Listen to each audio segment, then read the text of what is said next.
Today, inshallah, as we continue with the fiqh lesson, usually in this lesson we talk about questions or topics that people may or may not know the answer to. And if you know the answer to it, we just discuss it further, or we answer questions that people want to know the answer for. Today it is specifically about Muslim cleanliness, more specifically about going to the bathroom. We're going to talk about some questions that people may have about Islam when going to the bathroom. And the first one in them is, what do I do if I'm going to the bathroom or I'm about to go to the bathroom? And the first thing is, if you are wearing really long clothes, is to just pull them slightly up so they don't touch the ground or to touch something dirty when you're going into the bathroom to keep you clean. And also, when you go into the bathroom, you step into the bathroom or the place where you're gonna do your stuff in there with your left foot, and you go out with your right foot first. The reason why, Prophet Muhammad ﷺ, whenever he did something that is an obligation from Allah Azza wa Jal, or something, a deed that Allah Azza wa Jal likes, he does it with his dominant hand or his dominant leg. Each one of us has a dominant leg and a dominant arm. Whether if it's your right or left, it is better to do stuff that Allah likes or do stuff that is an obligation with your right hand, with your right arm and hand, or with your right leg.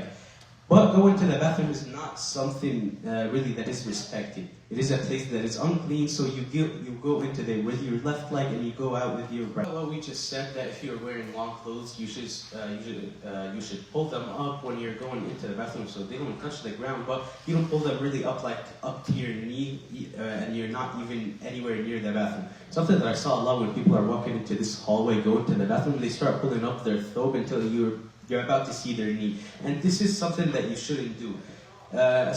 Most of the stories narrated about Prophet Muhammad ﷺ is that he didn't uncover himself until he was just about to go to the bathroom, like you're right at the doorstep, you're about to go into there. So you shouldn't really start taking off your clothes when you are on the way to the question is it allowed to talk to someone or to like sit on your phone if you are in the bathroom or doing something like that? And the answer is no.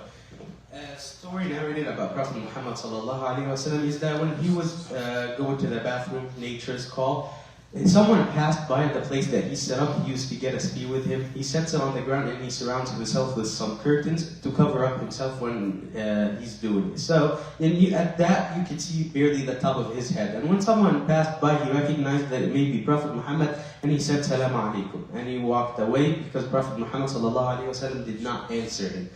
When Prophet Muhammad ﷺ went outside, he told him that he couldn't answer him because he was in the bathroom. He could not talk when he was in the bathroom. And Prophet Muhammad ﷺ also said that when two people are talking to each other, or two of them are in the bathroom talking to each other, or one of them is in the bathroom and he's talking to the other, that is something that Allah Azza wa Jal hates. And it's something that is usual that you see these days, like people are sitting in the bathroom and they're calling their friends, spending time on their phone just to pass time or something. And as our Imam here said, it is the usual model or the usual trend to set up like stands for the phones just inside the bathroom, just in case anyone calls you. And this is something that Allah Azza wa Jal hates. It shouldn't be something that you spend a lot of time in, and it shouldn't be something that you waste time in. Like why are you sitting in the bathroom for 1 hour or even more? You shouldn't communicate or talk to something that a lot of people do these days, and it is performing wudu in the bathroom. Obviously, the bathrooms that we have at this time and age is different from the ones that were at the time of Prophet Muhammad and his companions and the Salaf after them.